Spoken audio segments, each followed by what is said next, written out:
Sziasztok, Péter vagyok. Na az a helyzet, hogy egy kicsit bajba kerültem. Ittam, csajoztam. Na de az állásommal fenyegetőzni? Egy esélyem van, hogy ne ki a nagyfőnök, hogyha csinálok valami jót itt a földön. Eldöntöttem, hogy május 16 és 19-e között megrendezem Egerben az Éter Fesztivált, ahol meghívok minden zenei előadót, és cserébe adok sok ajándékot. Sziget! Holt! Balaton Sound! Stúdiórák! Videóklip! És sok más! Nem csak egy éjszakás kaland! Fesztivál, zene, bor, csajok, pasik, tehetségkutató. Te megmutatnád? Forget our worries and do what we like.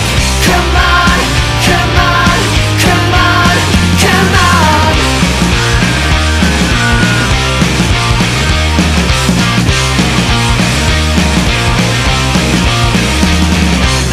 Not gonna be the ones just talking to ourselves.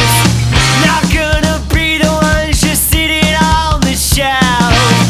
We got no education, but we find a way. Not gonna be the ones to turn and walk today. No reservations, no hesitations, no bad reactions, just celebration. We don't need money to have a good time. Come on. Éter Fesztivál, Eger, május 16-tól 19-ig. De én ott leszek. Gyertek ti is!